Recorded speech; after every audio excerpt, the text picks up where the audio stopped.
finally got the job. I had over 56 interviews, which I failed repeatedly due to my lack of confidence. There was a special day, and it became a small turning point in my life.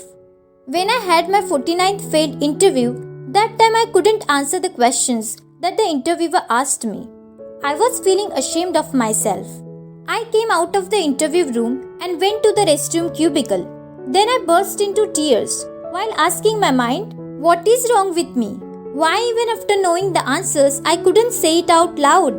While feeling ashamed of asking this question to anyone, I cleaned my face and went home. But I was nervous about what I would tell my mother once again. Am I worth it? What should I do if my mother blames me? I felt like digging a hole and jumping in it.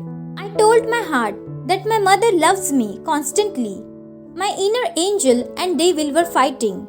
One was building my confidence to face my mother, and one was breaking it.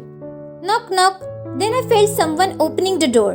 My mother opened the door, and when she saw me, she gave me a big smile. How are you? How was the interview, sweetie? She asked. I burst out crying. Mom, I failed the interview again.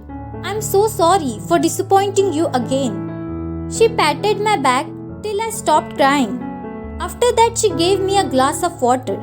Then she told me that she made my favorite cookies. I started smiling. I felt good and lighter. Then I asked my mother, you made cookies for me. Are you disappointed that I failed the interview?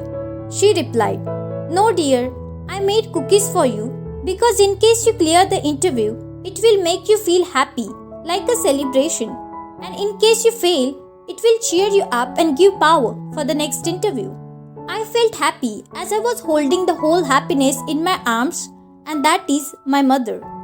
Then I finally told my mother, the reason I lack confidence is seeing the new person in front of me, and talking with them makes me feel embarrassed.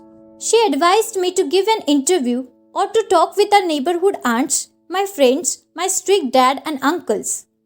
Accordingly, I tried it for 2 weeks and slowly gained confidence.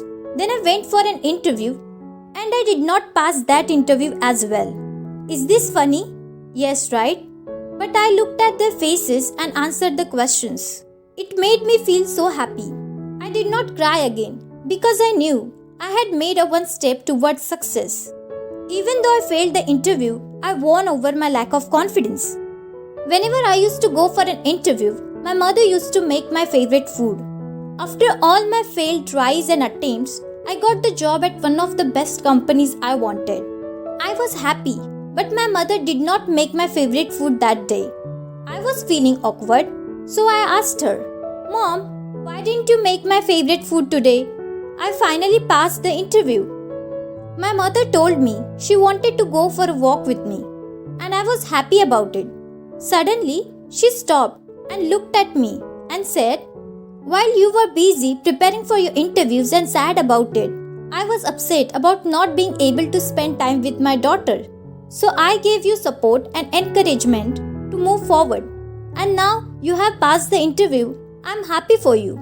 But I missed our mother-daughter time. I was feeling sweet and sour that day. And I realized, sometimes our loved ones support us in our hard times. We might forget them and their needs in our happiness. We take their love for granted. But we should ask them how their days are going, what they have done on a specific day, what would they like to do in their free time. At the end of the day, we should have at least 10 minutes of conversation with our loved ones, no matter how busy our lives become. Since that day, I started learning to cook with my mother and spending some time with my family and friends who supported me during my hard time.